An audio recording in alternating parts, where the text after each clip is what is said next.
When I passed out at my graduation ceremony, the doctors phoned my parents. They never showed. Instead, my sister tagged me in a picture, family day with no drama. I stayed silent. Days later, still weak and wired to machines, I found 75 missed calls and a text from Dad, "We need you. Respond now." Without thinking twice, Okay, everyone, imagine this: you're at your master's graduation, the culmination of years of blood, sweat, and tears, and just before you step on stage, you collapse. Doctors are frantically calling your parents, begging them to come, but they never answer. They never show. Instead, while you're literally being wheeled into the ER, your sister posts a smiling photo from a backyard barbecue, captioning it, "Family day without the drama." Can you believe it? That was the moment something inside me finally, utterly snapped. Not from the physical pain, but from a blinding, shattering clarity. I realized I'd spent my entire life desperately trying to be enough for people who couldn't even see me. And right then, for the very first time, I decided it was time to see myself. If you've ever hit that kind of breaking point, that moment you finally chose you, please, tell me in the comments. Where are you watching from? What time is it? I want to know I'm not alone in this. I grew up in a small town in Pennsylvania. You know the type, everyone waves from their porches, and your entire life is judged by the glow of your Christmas lights. Every December, my parents would string gold and red lights on our little one-story house, drape garlands, and put out a plastic, lit-up reindeer on the patchy lawn. From the outside, we looked like the perfect American family, cozy, cheerful, stable. But inside? The walls held a different story. A quiet, heartbreaking one, built slowly, long before I even understood what favoritism meant. As far back as I can remember, I was the responsible one. Nobody actually said it, not at first. It was just expected. I made my own bed before school. I folded laundry without being asked. I knew exactly how long to cook the chicken because Mom was usually shouting instructions from the living room, busy helping my little sister, Sabrina, find her lost sparkly shoes. By the time I was 6, I could pack Sabrina's backpack, slice apples for her snack, and braid her hair better than our mother ever could. Looking back, they treated me like a tiny adult, long before I stopped playing with crayons. Sabrina, on the other hand, was the princess. That word floated around our house as casually as the scent of Mom's vanilla candles. "Where's my princess?" Dad would call out the second he walked through the door, even if I had been the one setting the table or lugging groceries from the car. Sabrina's slightest frown was met with soothing voices, gentle hugs. My tears? They were just dismissed with a tired sigh or a reminder that life isn't always fair, Olivia. Anytime Sabrina and I fought, over toys, space, or even who got the bigger slice of cake, the blame always fell on me. "You're older," they'd say, "you should know better." Sabrina is sensitive. Sensitive became her shield, a justification for everything. And strong. Strong became the locked box they put me in. One of the earliest, clearest memories of this unfairness still cuts deep. We were playing tag in the living room, which, of course, we weren't supposed to be doing. Sabrina bumped into me, I bumped into Mom's favorite ceramic vase, one of those tall, cream-colored ones with hand-painted blue flowers. Down it went. Mom stormed in, eyes wide, and before I could even open my mouth, Sabrina burst into dramatic, theatrical tears. Mom immediately knelt beside her, cooing, brushing hair from her face, asking if she was okay. I stood there, silent, my heart pounding in my ears. Sabrina sobbed, Olivia pushed me. Mom didn't question it. Not for a second. She just turned to me with this sharp, disappointed stare and ordered me to clean up the mess carefully, so I wouldn't cut myself. Later, Sabrina sniffled her way into Dad's arms when he got home, telling him I was mean. Nobody ever asked if I was okay. My birthdays were another stark reminder. They were simple, a small cake on the kitchen counter, maybe 2 or 3 candles. Sometimes, a grocery store card, signed last minute. My parents would usually come home late, tired, apologizing about work. "We'll make it up to you next year, sweetheart." They'd say. They never did. But Sabrina's birthdays? Those were productions. Banners, balloons, matching plates, and cups with whatever princess she was obsessed with that year. Our living room turned into a pink explosion. Piles of presents, all her friends from school, backyard games, cotton candy. I always stood at the edge of those parties, helping Mom refill lemonade or pass out cake slices, while Dad snapped photos of Sabrina blowing kisses at the camera. I smiled. Because that was my role: smile, help, stand aside. Dad had this phrase he repeated so often it became the soundtrack of my childhood: "You're strong, Olivia. Don't make a fuss. Your sister needs more attention. She's fragile." I heard it when Sabrina took my toys. I heard it when she ruined my school project with spilled paint and somehow cried her way out of trouble. I heard it when I tried to tell them I felt left out. And every single time Dad said it, something inside me folded smaller, tighter, until I truly believed that needing comfort, help, or love made me weak. Strong meant silent. Strong meant invisible. I don't think I truly understood the damage that belief did to me until years later. But one memory still stands out like a quiet bruise. I was 8 years old. It was winter. I had a fever, my whole body feeling heavy and floaty at the same time. I curled up on the living room sofa, a blanket pressed under my chin, shivering. I waited for Mom to sit with me, to stroke my hair the way she did with Sabrina if she even sneezed once. But instead, Mom and Dad rushed around, getting Sabrina ready for her dance recital. Her tiny red costume glittered under the living room lights. Her hair was tied in a perfect bun, what Dad called picture perfect. She twirled once, giggling, while I just tried to keep my eyes open. When Mom finally noticed me on the sofa, all she said was, "We'll be back in a couple of hours. There's soup in the fridge if you're hungry." They left in a hurry, Sabrina shouting, "Wish me luck." As the door closed, I watched the house get dark as the winter sun disappeared. Wrapped in my blanket, alone with the sound of the heater kicking on and off. I must have fallen asleep, just waiting for them to come home. Even now, decades later, I can still picture that small living room, the dim lamp, the ticking wall clock, the ache behind my eyes. Maybe that was the first night I truly learned my place in the family. Maybe it was the first time my body understood that when I needed someone, no one was coming. By the time I was old enough to put words to it, I'd already learned a quiet, painful truth: strength was just another word for enduring everything alone. And maybe, without even realizing it, that was the day my body started practicing how to stay silent, how to keep going even when it was breaking. Just like my heart would learn to do for years to come.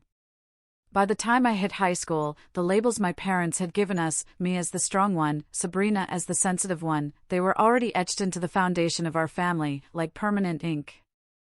I desperately tried to believe that maybe things would change when I got older, that my responsibility, my inherent goodness, would finally be seen, instead of just assumed. So, I threw myself into school. I studied late into the night, volunteered at the library, worked part-time stacking books and organizing dusty shelves. And I quietly dreamed of a future where I could help people who felt as invisible as I often did. I imagined myself becoming someone who listened, someone who cared, someone who didn't walk past other people's pain the way my parents had walked past mine. That dream, it kept me steady. It gave me something gentle to hold on to. Sabrina, on the other hand, she seemed to transform overnight into the kind of teenager every parent claims to fear, but secretly excuses. She spent more time at the mall than at home, changed her hair color every 2 weeks, and seemed to drift in and out of trouble the way most girls drift between hobbies. When she got caught vaping in the school bathroom, my parents said she was going through a phase. When she cut class for an entire week to follow her older boyfriend around town, they grounded her for 1 day, but still let her go to a concert that weekend because she already had the tickets. Every misstep she made was brushed off with a shrug and a sigh about how girls her age struggled. While every small mistake I made felt like a giant mark against the perfect record I was expected to maintain. But the moment that truly carved itself deepest into me happened on a rainy Wednesday evening during junior year. Sabrina had borrowed the family car, a tan Toyota Camry Dad babied like a second child, without permission. And she ended up scraping the entire side of a parked vehicle in the grocery store lot. By the time she got home, shaking and babbling about how she could get expelled if the school found out she'd been off campus, Mom had gone white, and Dad paced in circles, trying to figure out how to contain the situation. Then, almost in unison, they turned to me. I remember the look on Dad's face, desperate, stern, absolutely certain. "Olivia," he said, his voice flat, "you need to tell the officer you were the one driving. Your sister can't afford to have this on her record. You're responsible. You can handle it." I wanted to say no.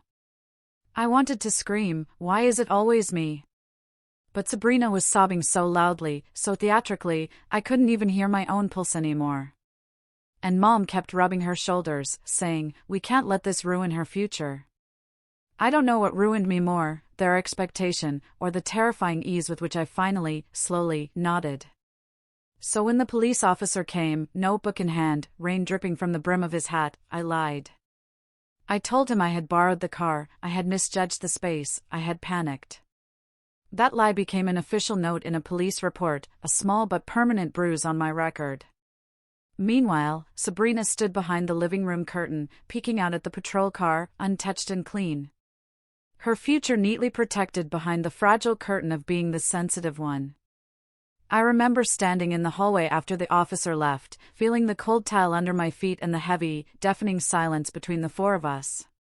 No one thanked me. No one asked if I was scared. Dad simply clapped a hand on my shoulder and said, "That's why we can count on you." In that moment, something inside me cracked. Not loudly, not violently, just quietly enough for me to feel it. I wasn't a daughter. I was a shield. A solution. A tool. The loneliness that grew from moments like that seeped into parts of me I didn't even have names for yet. I found myself lingering after school, staying in the library, where the quiet shelves and the soft hum of fluorescent lights felt somehow safer than home. One afternoon, while I was reshelving a cart of novels, Ms. Parker, the school counselor, stopped beside me. She had kind eyes, the kind that made you feel seen even when you weren't looking for attention. "Olivia," she said softly, "you've been spacing out lately. Everything okay?" Those words, so simple, so ordinary, felt like someone had opened a window in a room I'd forgotten was stifling. I hesitated, but then something inside me finally spilled out. I told her about the vase, the birthdays, the car incident, the way I felt like a ghost in my own home. She listened without interrupting, without minimizing, without telling me to be strong. And when I finished, she just said, so gently, "You deserve a life where you're not carrying everyone else's weight." She was the first person to suggest I apply for colleges out of state. "Boston," she said, "has schools with excellent social work programs and abundant financial aid for students like you." The idea of leaving Pennsylvania felt impossible at first, terrifying even. But it also felt like breathing for the first time in years. I filled out applications late at night when everyone else was asleep, typing silently in the dark, afraid my dreams would make too much noise. Weeks passed, then months, and one spring afternoon, an envelope arrived. I got a partial scholarship to a university in Boston. My heart raced, my hands shook. For the first time, the future felt like something I might actually be allowed to choose. When I told my parents, the reaction was immediate and crushing. "Boston?" Dad repeated, as if I'd announced I was moving to another planet. "Why on earth would you go that far away?" Mom crossed her arms. "Who's going to help out around here? Your sister can't handle things on her own." They spoke as if the entire decision rested not on my ability, my academic record, or my hard work, but on their needs, their convenience, their comfort. For the first time, I pushed back. My voice trembled, but it didn't break. "I can work part-time," I said. "I'll cover whatever the scholarship doesn't. I need to do this for me." They didn't applaud. They didn't hug me. They didn't even look proud. Dad sighed, the heavy, dramatic kind meant to guilt me into backing down. "Fine," he muttered, "but don't forget, family comes first." That sentence felt like a chain being looped around my wrist. But I tucked away the hurt, packed my bags, and accepted the silence that followed. The day I left our little Pennsylvania town, the sky was gray, and the air smelled like rain. I loaded my suitcases into a bus that would take me to a life I could barely imagine. Glancing once at the house with the maple tree out front and the windows my parents never looked out of for me, I told myself that if I worked hard enough, if I became successful enough, they would finally see me, finally choose me. As the bus pulled away, I whispered a quiet promise to myself: if I become someone worth being proud of, maybe one day they'll love me the way I've always loved them. I didn't know then how wrong I was. Boston felt like another world when I first arrived. Bigger, louder, faster than anything I had ever known in Pennsylvania. The air smelled like roasted coffee, damp brick, and ambition. The sidewalks were always busy. The subway screeched through the tunnels like a restless animal, and the campus buildings rose tall and cold against the New England sky. It should have been overwhelming, but instead, I felt something I hadn't felt in years: possibility. For once, my future felt like it belonged to me. I threw myself into college, the same way I had thrown myself into everything else, with quiet determination. My days started before sunrise. I worked the opening shift at a coffee shop 2 blocks from campus, tying my apron in the dim light while the manager unlocked the door.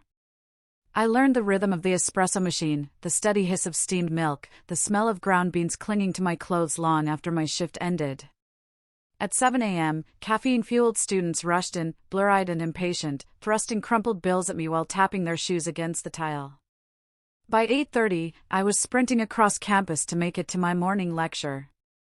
Afternoons were spent in the library, where I held a student job, reshelving books, sorting returns, and wiping down tables still sticky from late-night study sessions. It was quiet work, gentle work, exactly the kind of space I needed after years of living inside a chaos I couldn't name. Sometimes, while pushing carts through the aisles, I'd imagine my younger self hiding between the shelves, tiny, tired, longing for quiet, finally finding it here. Evenings were for studying, nights were for catching up, and weekends were for picking up extra shifts whenever possible. I lived on instant noodles, clearance bin vegetables, and coffee I made by accident at the shop so I could drink it for free. I didn't go to parties. I didn't buy new clothes. I didn't explore the city. Everything I earned went into survival. Or at least, it was supposed to. It started small, just $50 here, $100 there. Mom called one night during midterms, sounding stressed. "Your dad's hours got cut," she said. "We're short on the electric bill. Can you help out a little?" I wired her $100 the next morning before buying groceries for myself. A week later, Dad called about the water bill. "It's just temporary," he said. "You're always so responsible." He said it like a compliment, but I heard the chains tightening. Still, I sent another $100. Then came Sabrina. Of course, it did.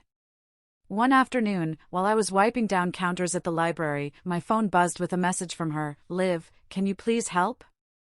My credit card is maxed and I need to pay rent or they'll kick me out." A part of me wanted to ignore it. Another part, the part shaped by years of "You're strong, Olivia," grabbed my wallet. I sent her money I couldn't spare, telling myself it was just this once. It wasn't. Every bad decision Sabrina made seemed to land at my feet. When she overdrafted her checking account because she bought concert tickets instead of groceries, I covered it. When she quit her job after 2 weeks because her manager looked at her wrong, I covered her rent again. When she got into a minor fender bender and needed money for repairs, I skipped buying textbooks for myself and borrowed them from classmates instead. Each time I tried to push back, my parents reminded me, "Your sister is under a lot of pressure. You know she's not as strong as you." And each time, I felt the old guilt rise in my throat until I swallowed it down. Some days I was proud of myself. Helping felt good, felt meaningful, even when it hurt. I told myself that family was worth sacrifices, that maybe love was measured in how much you were willing to give. Other days, the resentment sat heavy on my chest. I'd walk past shop windows and see shoes or coats I desperately needed. But the moment I reached for my wallet, I'd remember Sabrina's messages and close my hand again. It became a silent ritual: want, reach, stop, send money home. My body eventually began to protest. One afternoon during sophomore year, I stood up too quickly in a lecture hall and the room spun violently. The next thing I knew, I was on the floor, surrounded by concerned classmates. I brushed it off as dehydration or a lack of sleep. A few weeks later, it happened again, this time on the bus ride to work. The driver shook me gently awake, asking if I needed medical help. I apologized, stepped off at the next stop, and convinced myself that everything was fine. I didn't have time to be sick. People needed me. My family needed me. And I had learned long ago that my needs didn't matter anyway. Years passed in this rhythm: work, school, send money, repeat. Eventually, I graduated with my bachelor's degree. I remember holding the diploma in my hands, feeling the weight of it, thinking, maybe finally someone will be proud. I called my parents afterward, expecting excitement. Maybe, "Oh, we knew you could do it." Instead, Dad said, "That's great, Olivia. Listen, Sabrina is in a tough spot again." And just like that, my accomplishment shrank into the background, swallowed by their never-ending emergencies. Still, something inside me held on. I found a job quickly after graduation, an entry-level social support position at a nonprofit in Boston. It didn't pay much, but it mattered to me. I helped teenagers in crisis, families struggling with housing, people who felt unseen by everyone around them. Maybe I gravitated toward them because I understood that feeling too well.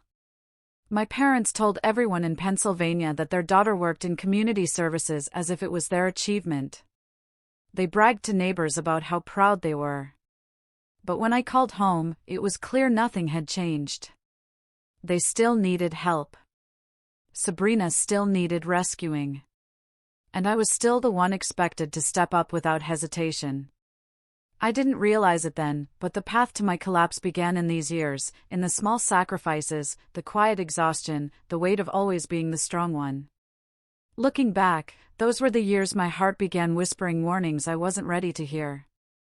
And my body, already strained, was only waiting for the moment it would finally give out.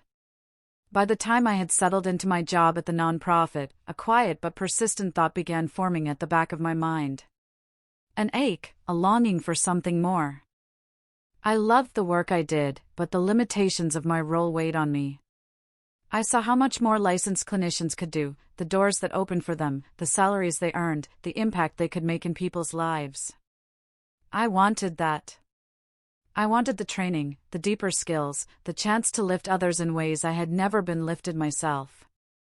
And in the quiet corners of my mind, I also wanted the financial stability that had always slipped through my fingers like water. So, during one late-night shift at the office, I opened my laptop and began researching Masters in Clinical Social Work programs, MSWs. Boston had some of the best in the country. When I told my parents about my plan to apply, the reaction was instant and sharp, like touching a hot pen you didn't realize was on. "More school?" Dad scoffed over the phone. "Why don't you focus on working? The family needs you." "Your sister is still trying to find her footing," Mom added. "A master's isn't cheap, Olivia. We can't help you. You know that." The implication was clear: anything I chose that didn't directly benefit them was selfish. I was expected to help, support, and fill in the gaps, not to grow. But something in me refused to shrink this time. Maybe it was Boston's air, colder and clearer than Pennsylvania's. Maybe it was the faces of the teenagers I helped every day at work, the ones who said they wished they had someone like me in their corner. Maybe it was simply that I was tired. Tired of being used, tired of giving pieces of myself away like loose change. So, I applied to 3 programs. I didn't tell my parents until I received the acceptance email. The financial aid package included a partial scholarship, permission to work while studying, and the option to take out student loans. It wasn't easy, but it was possible. For once, possibility felt like enough. My father didn't congratulate me. He didn't even pause to consider what this meant to me. "So, you're taking out loans now?" he said. "Great, just great. More debt. What if something happens to us? What if your sister needs help?" Mom chimed in, as if reading from a script. "This is a lot, Olivia. Are you sure you're not doing too much?" I wanted to laugh. If only they knew how often I wondered the same thing. But I simply said, "Yes, I'm sure." Once the semester began, my life became a carefully balanced chaos. I worked full-time at a community hospital, where the halls always smelled faintly of disinfectant and something metallic that clung to the back of your throat. I attended classes at night, rushing across the city with my backpack bouncing against my shoulder. I studied during lunch breaks, on the subway, in the laundry room of my apartment building while waiting for my clothes to dry. And every weekend, instead of resting, I covered shifts on a crisis hotline, listening to trembling voices on the other end of the phone, walking strangers back from the edge with soft, steady words. But no matter how busy I was, my family always knew how to reach me. "The electricity bill is overdue," Dad would text. "Can you cover it?" "Sabrina lost her job again," Mom would say. "She's embarrassed." "Can you help with rent?" "Just this month, we're behind on the car payment," came another message. "It's only temporary." It was never temporary. Every message felt like a hook sinking deeper into my skin, pulling me back into the role I thought I had escaped when I left Pennsylvania. But the guilt was stronger than the exhaustion. So I sent money. Sometimes $100, sometimes $500, sometimes more than I could reasonably spare. I cut back on groceries. I stopped buying new shoes, even when mine began to tear at the soles. I canceled every social plan I had because I couldn't afford to eat out or take the subway more than absolutely necessary. The irony of it all blurred into something almost painful one night during my hospital shift. I had just finished counseling a patient who had survived a suicide attempt. A teenager whose parents dismissed her pain so completely, she believed ending her life was the only way to be heard. I sat with her for nearly an hour, telling her things I never told myself. "Your feelings matter. You deserve support. You don't have to carry everything alone." After she was settled safely with the psychiatric team, I stepped into the tiny staff break room, washed my hands, and checked my phone. 2 missed calls from Mom. 3 from Sabrina. A text from Dad, "We need help. Bills are piling up. Sabrina is overwhelmed. Transfer something as soon as you can." I stared at the screen, numb. A patient had just trusted me with their most fragile fears, and here I was, unable to hold my own boundaries. I transferred the money, standing under the flickering fluorescent lights. My ID badge still clipped crookedly to my shirt. And as I watched the confirmation appear on my banking app, a bitter laugh rose in my throat. I spent my days teaching people how to build healthy boundaries. Yet, I didn't have a single one of my own. The first seed of awakening came during a late-night class on trauma-informed care. My professor, a woman with silver hair and an impossibly gentle voice, said, "If you give and give until you collapse, that isn't love. That's self-abandonment." The room went silent. Something inside me cracked. Not the way it had when I protected Sabrina all those years. Not the way it had when my parents dismissed my dreams. But deeper. More dangerous. The words echoed long after I walked out of the classroom, down the quiet hallway, and into the cold night air. Self-abandonment. I had never heard a phrase that described my life so perfectly. It haunted me.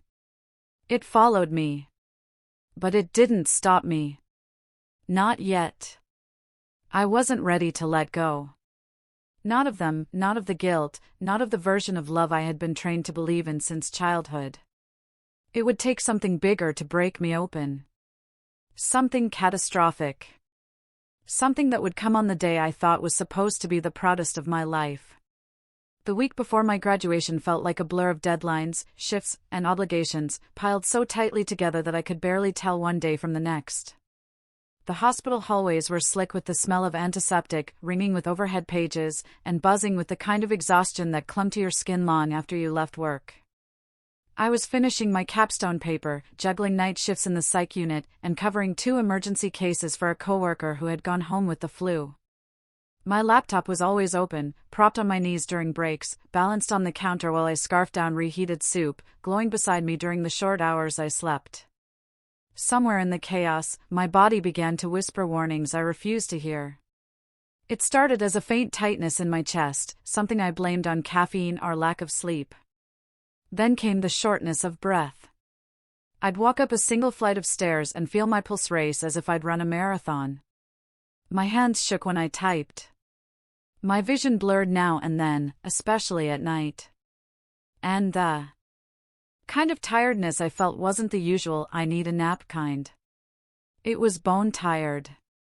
Soul tired. As if someone had drained the last bit of life out of me. And I was still expected to keep going. A fellow clinician, Mark, noticed before I did. One evening, after I finished assisting with a crisis assessment for a teenager who had been admitted for self-harm, he caught me leaning against the wall outside the unit, my breathing uneven. "Liv, you okay?" he asked, his eyebrows knitting in concern. "You don't look good." I tried to laugh it off, but even that felt heavy. "Just finals week," I said. "Once graduation's over, I'll sleep for a year." He wasn't convinced. "Go get checked out." "Seriously, you're pale." But I shook my head. "I just need to make it through one more week. I'll rest after." He opened his mouth to argue, but another emergency page pulled him away. And just like that, the moment passed. I pushed the dizziness down, hid it somewhere between my ribs, and pretended it was nothing. I'd gotten good at pretending. My whole life was pretending. Pretending I wasn't tired. Pretending I didn't need help. Pretending I could handle everything alone. It was familiar. It was dangerous. Meanwhile, my family buzzed louder than my health. My parents called every other night to remind me how proud they were, and how they couldn't wait to post the graduation photos online. "I'll take videos of you walking across the stage," Mom said, excitement dripping from her voice. "Everyone on Facebook will be so impressed. My daughter, the master's graduate." It sounded sweet on the surface, but I knew better. It wasn't about me. It was about the image, about how they could use my accomplishments to polish their reputation in that tiny Pennsylvania town. Sabrina, of course, had her own commentary. "Just don't be dramatic, okay?" she said during a phone call while chewing gum so loudly I had to hold the phone away from my ear. "This is supposed to be a happy weekend. You always ruin the vibe when you cry or act stressed." I remember standing in the hospital stairwell, listening to her dismissiveness echo off the concrete walls, wondering if she had ever once considered that my stress came from carrying the weight of our entire family. And then, predictably, the true crisis arrived. One that had nothing to do with my health, and everything to do with Sabrina. It was 3 days before graduation when her name flashed across my screen. The message was long, frantic, and sprinkled with screenshots threatening legal action. She had defaulted on a credit card tied to some business opportunity she swore would make her rich. The company claimed she owed thousands. They were threatening to sue. "Liv, please," she typed. "If this goes to court, I'll die. I need $4,000 today." Today? I didn't even have $4,000. Not really. But my parents called within minutes, voices shaking as if they were the ones being sued. "You have to help her." Mom cried. "It's weak. You know it. Dad chimed in, if this goes on her record, it'll ruin her future. You're the only one who can fix this. That line, "You're the only one who can fix this," was one I had heard my whole life, and every time it burrowed deeper under my skin.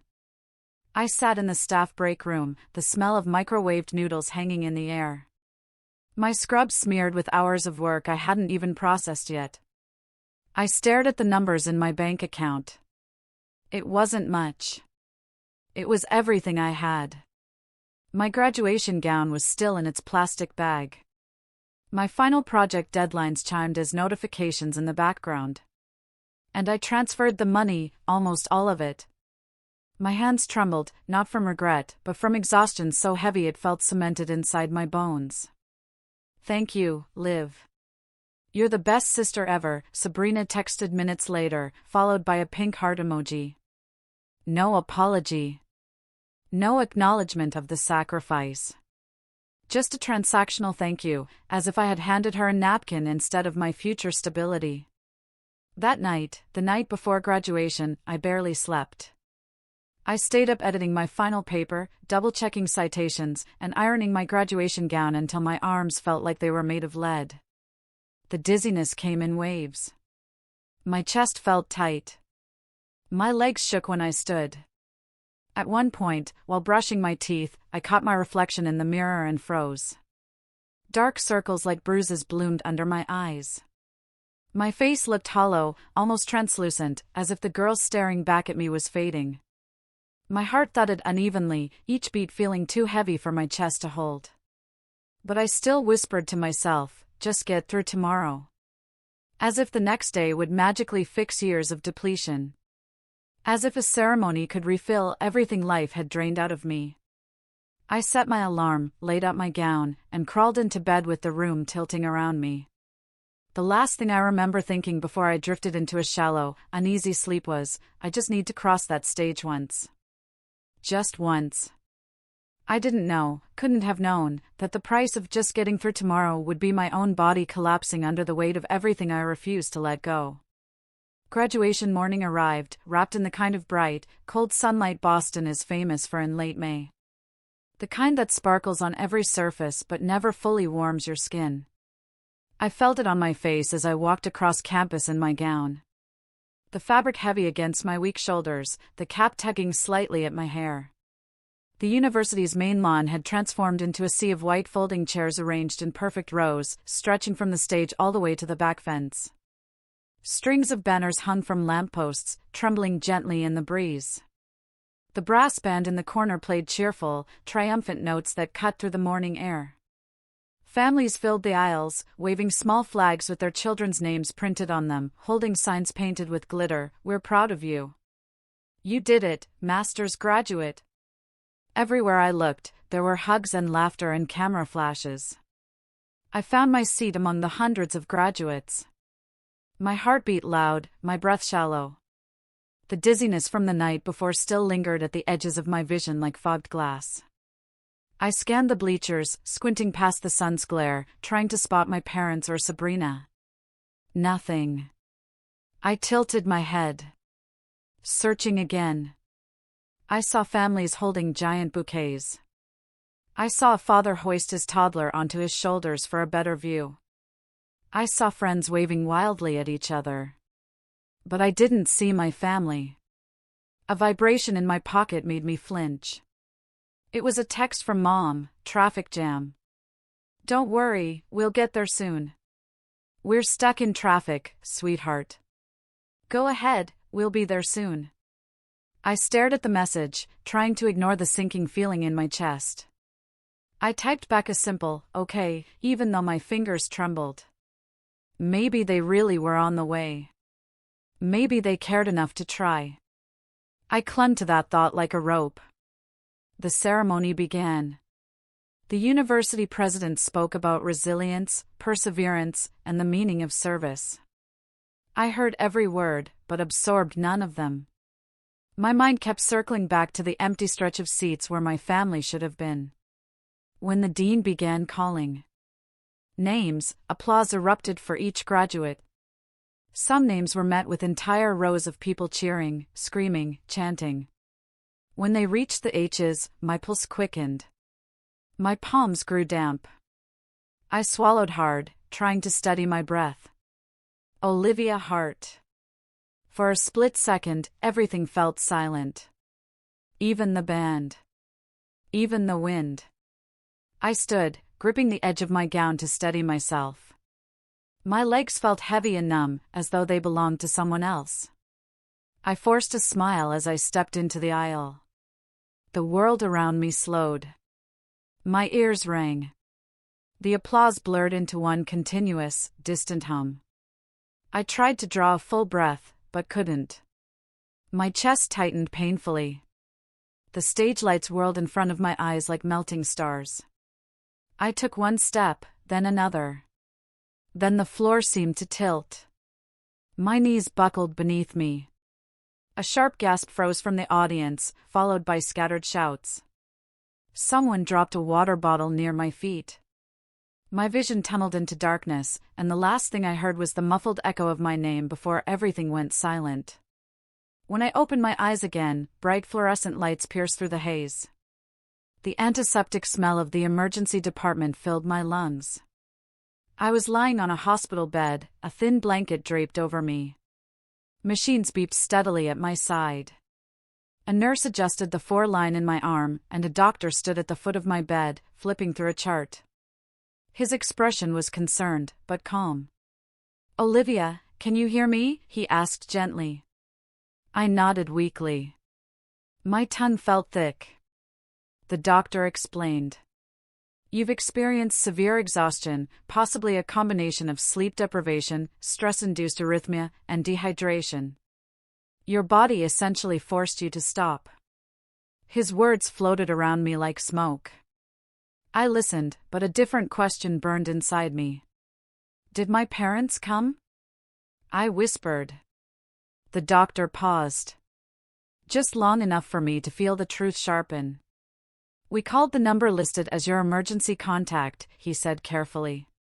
"We left several voicemails. They didn't arrive. It seems they were busy." His eyes softened, as if he wasn't sure whether to say more. I closed mine, not because I was tired, but because the alternative was letting him see the crack forming in me. Later, when my hands had stopped shaking enough for me to reach for my phone, I unlocked the screen with trembling fingers. Notifications flooded in, messages, missed calls, and one tagged photo from Sabrina. I tapped it, expecting maybe an update or a question about how I was feeling. Instead, a bright, cheerful picture appeared. It was my parents' backyard. The old wooden fence, the grill smoking. Sabrina in the center, holding a glass of rose, smiling wide. Mom and Dad on either side of her. Plates piled with food. Friends all around. Sunset painted the sky orange behind them. The caption read, "Family Day without the drama. Best decision ever." The room tilted slightly, though I knew it was just my blood pressure still adjusting. I zoomed in on the photo. I studied their faces. The laughter. The comfort. The ease. And then I looked at the 4 taped to my arm, the bruising beneath it, the pale hospital gown. I lay under harsh hospital lights while my family celebrated not having to deal with me. Shock didn't come. Shock would have felt like something. Instead, there was only a numbness so deep it almost felt gentle. A final confirmation of a truth my heart had known for years, but refused to accept. I had never really belonged there. Not as a daughter, not as a sister, not even as a thought worth showing up for. I lowered the phone slowly, staring up at the sterile ceiling tiles, listening to the soft beep of the monitor beside me. My throat tightened, but no tears came. Not this time. Something in me had broken silently, a fracture so clean it felt like clarity. "Okay," I whispered to no one. "I understand now." For the first time in my life, I wasn't saying it out of obedience. I was saying it out of awakening. The first full day in the hospital felt like waking up inside someone else's life. One where the body I had always forced into obedience finally mutinied. I lay there, surrounded by machines that monitored every beat and breath. And for the first time in years, I had nowhere to run and nothing to give. The doctor assigned to my case, Dr. Whitman, visited me each morning with a clipboard in one hand and the kind of expression people reserved for tragic news. He explained everything in calm, measured tones: the arrhythmia, the cortisol levels, the dehydration, the signs of neurological strain from chronic sleep deprivation. "If you continue with the pace you've been going," he said one morning, pulling up a stool beside my bed, "you're putting yourself at risk of long-term cardiac complications, severe anxiety disorder, major depressive episodes. You are extremely lucky you collapsed here, not alone somewhere." His words didn't frighten me the way they should have.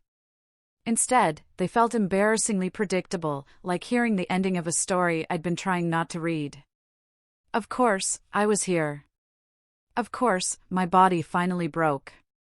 I had pushed it, ignored it, denied it for years, and now it was asking for a debt I couldn't delay anymore. Later that afternoon, I met with the hospital psychologist, Dr. Land, because the team had flagged my case as one that required mental health intervention. The irony was bitter, the helper becoming the patient. Sitting across from her in a small consultation room, I felt stripped bare. She asked gentle but piercing questions about work, school, sleep, family. And then, almost casually, she asked, "If you were discharged tomorrow, who would you call to take you home?" The silence that followed stretched unbearably wide. I opened my mouth to answer, and nothing came out. Not my mom's name, not my dad's, not even Sabrina's, because I knew with a clarity that felt like a slap that none of them would come. Not reliably. Not willingly. Not lovingly. My throat tightened. I pressed my nails into my palm beneath the blanket. Dr. Land didn't rush me. She simply nodded, as if she already understood the shape of my pain. "It's okay if the answer is no one," she said softly. "But it's important to know that. To question it." That night after she left, I cried for the first time since collapsing, silent, exhausted tears that soaked into the stiff hospital pillow. Not because I wanted my family there, but because I finally admitted they wouldn't be. The next day, Jenna arrived. Jenna, my coworker, my classmate, and the closest thing I'd ever had to a friend who actually showed up without needing anything from me. She pushed open the door with a burst of energy the sterile room had never seen, carrying a paper bag that smelled like fresh soup and a small bouquet of wildflowers wrapped in brown paper. "You look like crap," she said cheerfully, then paused, her eyes softening. "But you're alive. Thank God."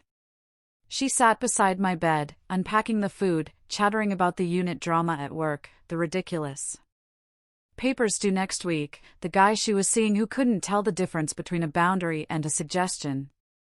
Then, after a moment of quiet, she looked at me seriously and said, "I heard the hospital couldn't reach your parents. So if you want, I can be your emergency contact." I mean it. The words hit me with more force than any diagnosis. Someone wanted to be responsible for me. Not out of obligation. Not out of manipulation. But out of genuine care. It was the first time I understood what people meant when they talked about chosen family. The next morning, when the nurse brought in the emergency contact form, my hands trembled slightly. As I signed Jenna's name and crossed out the numbers that had belonged to my parents for years, it felt like cutting a thread I had been tangled in since birth.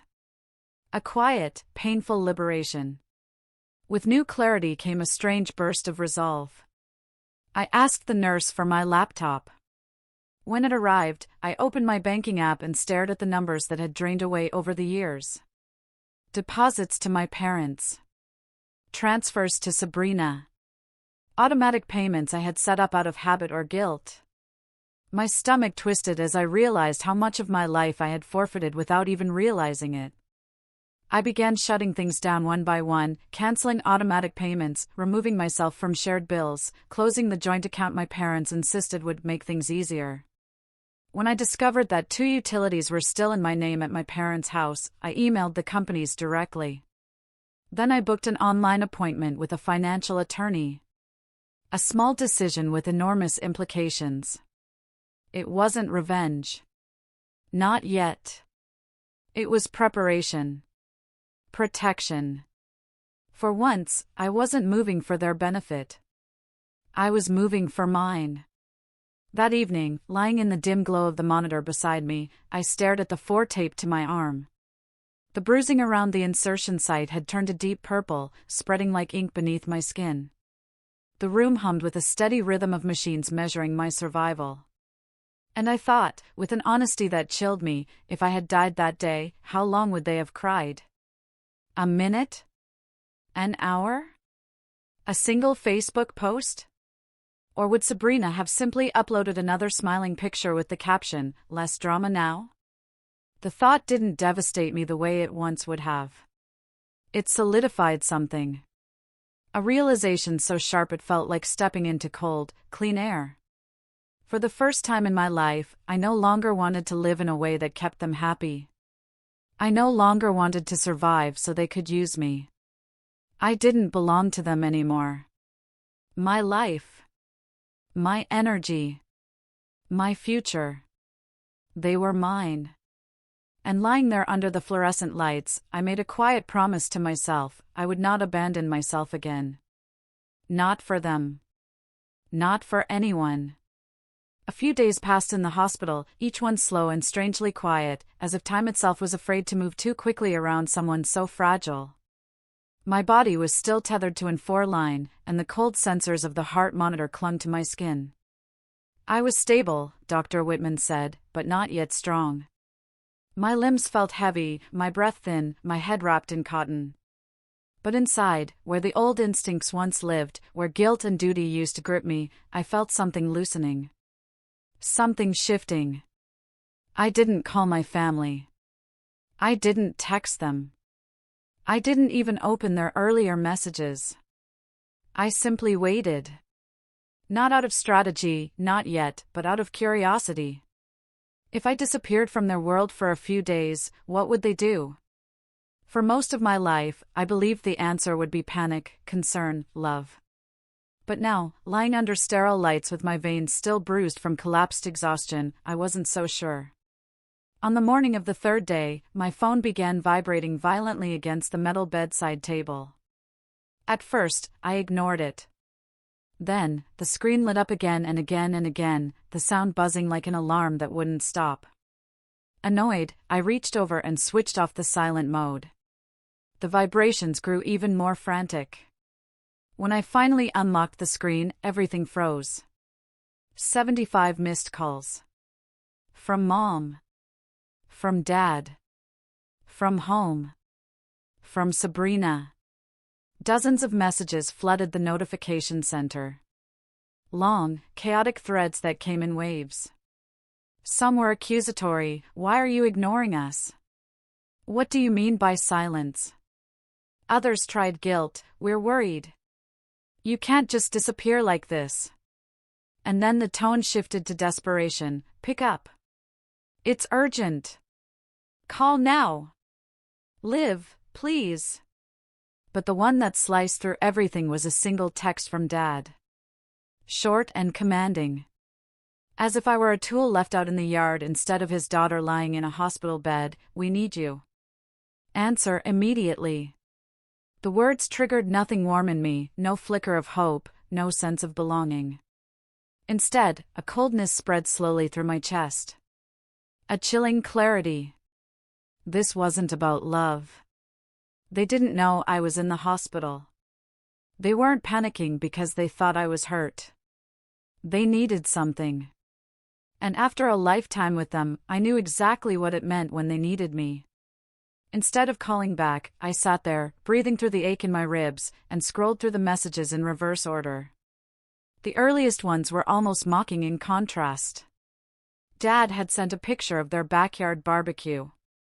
Another one, different angle, but this time accompanied by the caption, "Another great family day. Shame you missed it." Mom had replied with emojis. Sabrina had posted a selfie by the grill with the caption, "Better without the drama." I stared at those images, then watched as, hours later, the tone darkened. Liv, answer your phone. Pick up. We need you. Sabrina's in trouble. Call us now. Don't you dare ignore us. My pulse steadied, not from calm, but from confirmation. I kept scrolling. Soon, bits and pieces of the truth formed a shape, messy at first, then clearer with every message. Sabrina had been in a car accident, a serious one. She'd been driving recklessly, possibly intoxicated, and hit another vehicle. Insurance wouldn't cover the full damages. The other driver was threatening legal action. There were police reports, court documents, a bank involved. My stomach tightened as I read further. A sick familiarity washed over me. At some point, God knows when, my parents had used an old digital copy of my signature. They had put my name on a loan. Not a small one. A substantial sum, supposedly taken out for family reasons. In the messages, Mom tried to downplay it. It's just a technicality. Don't overreact. We did it to help Sabrina. She needed a co-signer. Then the truth sharpened. The bank now needed my confirmation, my physical signature, my voice on the phone. The documents had reached the stage where my direct involvement was legally required. Without it, everything they owned, everything they feared losing, was at risk. Of course, they needed me. Not because I had collapsed. Not because I was hurting. Not because I was their daughter lying in a hospital room alone. They needed me. Because their lies finally caught up to them. My hands trembled, not out of fear, but from a hollow, exhausted anger. My forehead tugged slightly as I shifted in bed, the needle pressing deeper into my skin. I thought about all the nights I stayed up working. All the money I sent home. All the times I sacrificed my own stability so they could pretend our family was functional. And still, even now, they saw me not as a human being, but as a solution. A safety net. A wallet with a pulse. I opened the last message from Dad again, "We need you." Answer immediately. The entitlement was staggering. The lack of hesitation, the assumption that I would always pick up, always fix, always save them, even from disasters they created themselves.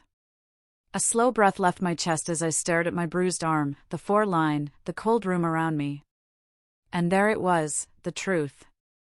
As bitter and undeniable as the antiseptic smell I couldn't escape. Even lying here, half-broken, barely recovering from the collapse my life had spiraled into, they still didn't see me. They saw what I could provide. What I could cover. What I could sacrifice. I leaned back into the stiff pillow, letting the numbness settle.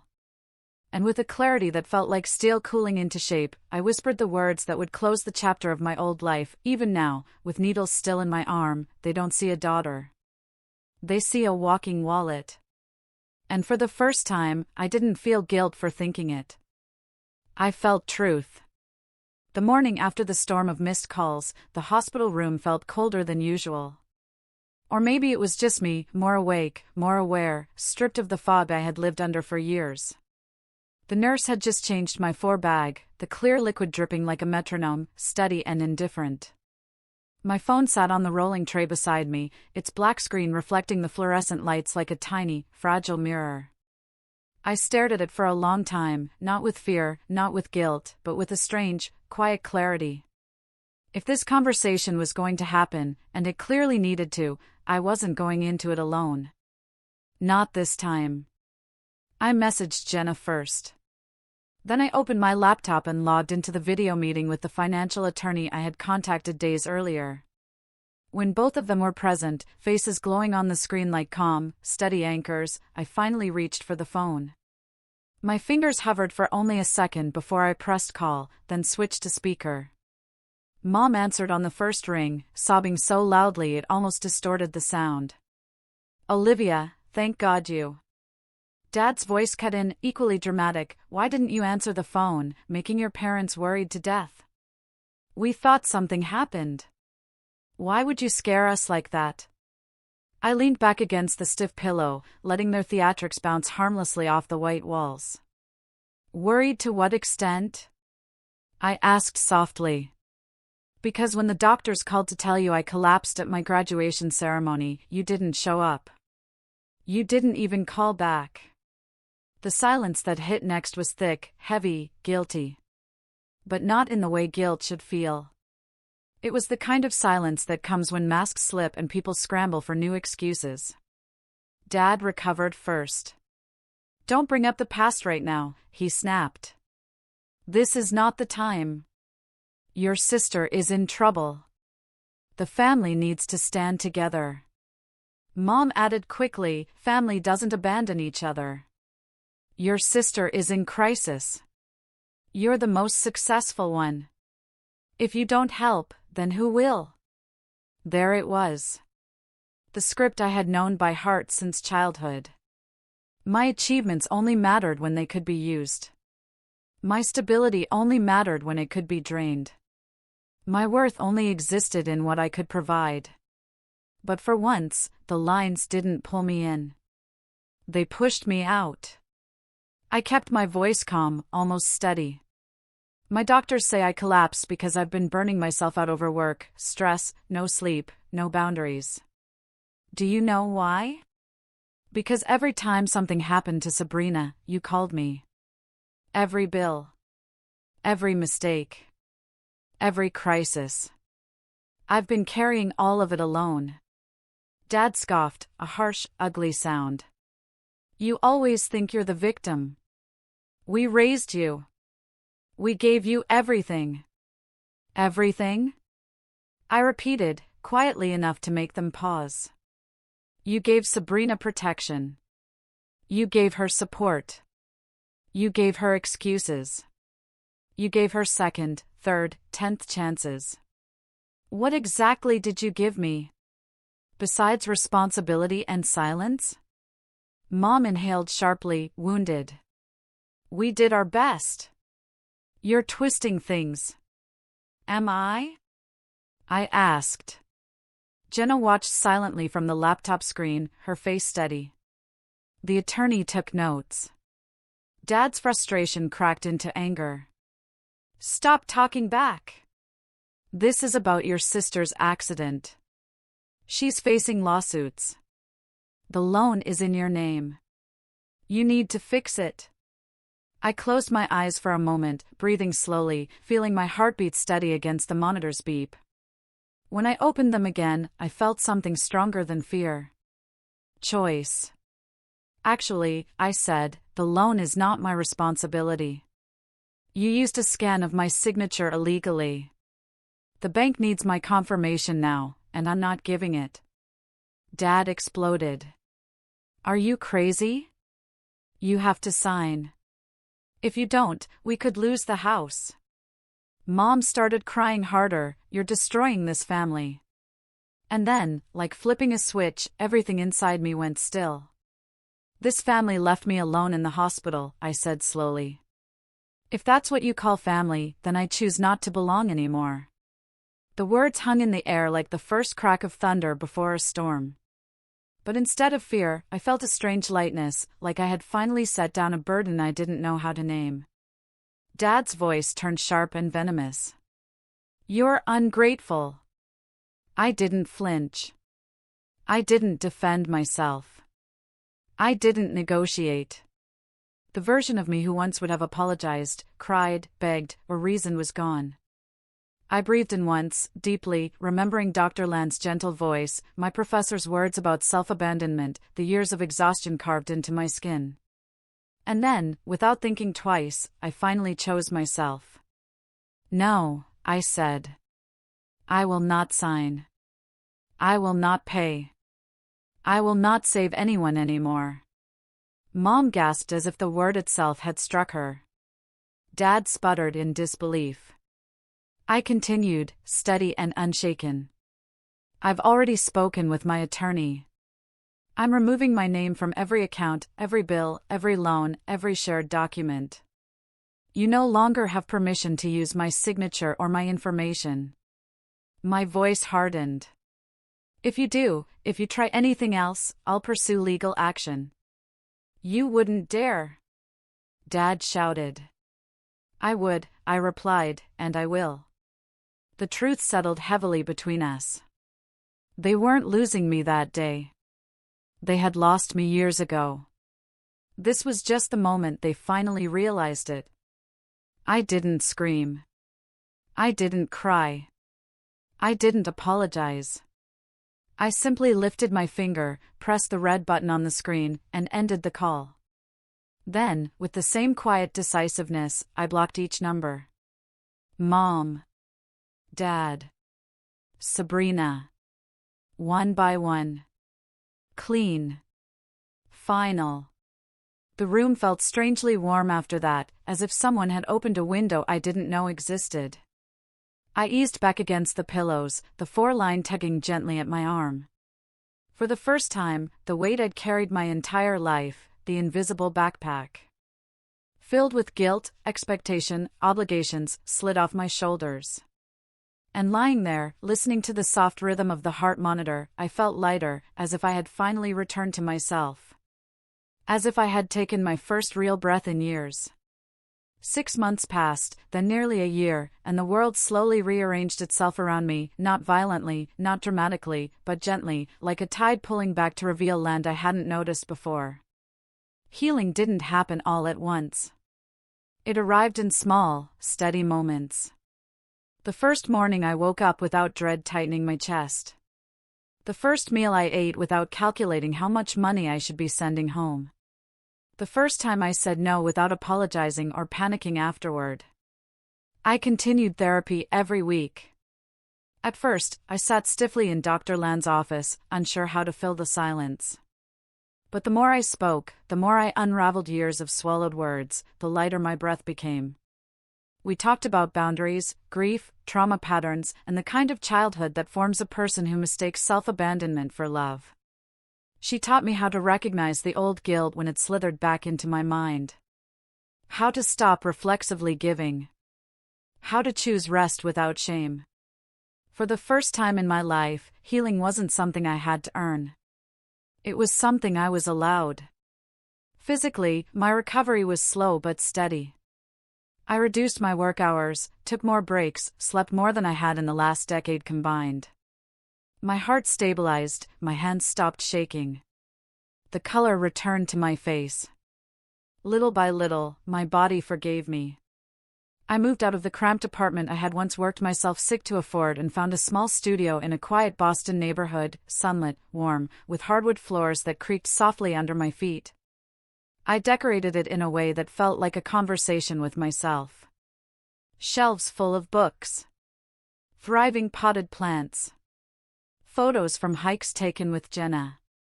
A candle that smelled like cedar and safety. Every detail mattered. Every detail said, "This home belongs to you." Career-wise, things began to shift, too.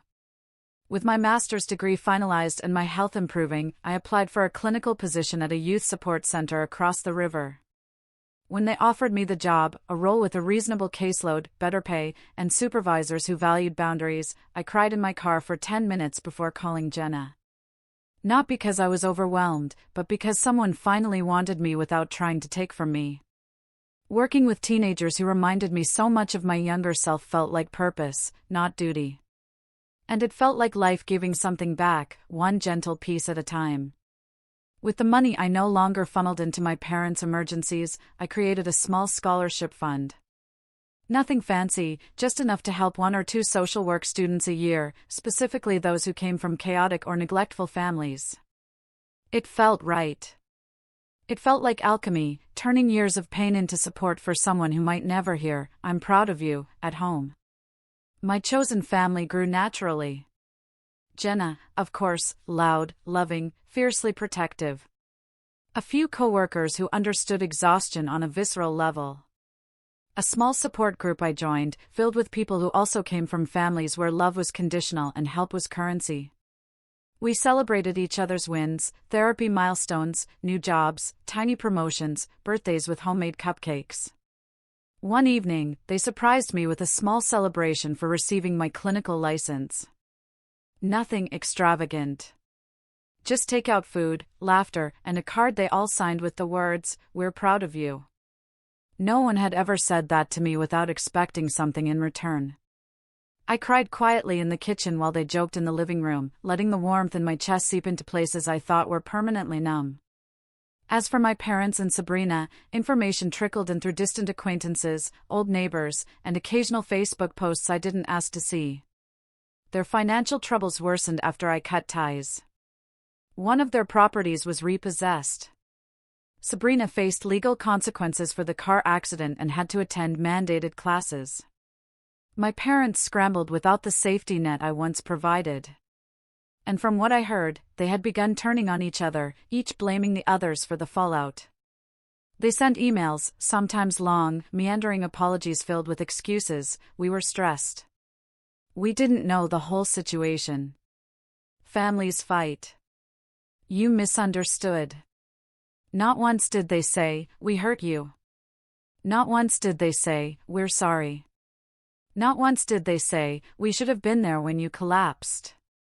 I read their messages only once, then archived them without replying. Not out of hatred, not out of anger, but because healing had shown me something I'd never understood before. I was not responsible for fixing people who broke me. One evening in early spring, the air still crisp but the trees just beginning to bud, I returned to my university for the first time since my own collapsed graduation. A new cohort of master's students was walking the stage, gowns fluttering in the wind, tassels swinging with each step. I sat in the back row of the crowd, anonymous among cheering families and friends. Instead of pain, I felt a soft nostalgia settle over me. The keynote speaker, a graduate from their class, stepped up to the podium and began talking about boundaries, self-worth, and the courage to walk away from people who use love as leverage. Her voice rang through the courtyard, steady and bright. "Sometimes," she said, "choosing yourself means losing a family you never truly had." The words sank into me like warm sunlight. I placed a hand on my chest, feeling the calm, even rhythm of my heartbeat, strong, steady, mine. I realized then that I wasn't sad anymore, not angry, not grieving. Just free. As the applause rose around me, I whispered the truth I had carried through the hardest months of my life. Words that finally felt like closure instead of confession. On the day I collapsed on that stage, the doctors called my parents. They never came. When I woke up in the hospital, my sister posted a photo, family day without the drama. Days later, still weak and covered in wires, I saw 75 missed calls and a message, "We need you." Answer immediately. Without thinking twice, I did what I should have done long ago. I didn't answer as the obedient daughter they expected. I answered as the woman I had finally become. That year, I lost a family. But that year, I found myself. And as the wind rustled through the graduation banners overhead, I knew I would never go back to who I was before. Not ever again. What do you think? Have you ever had a moment where you realized you had to choose yourself, even if it meant walking away from people you loved? Tell me your story in the comments. I read every single one.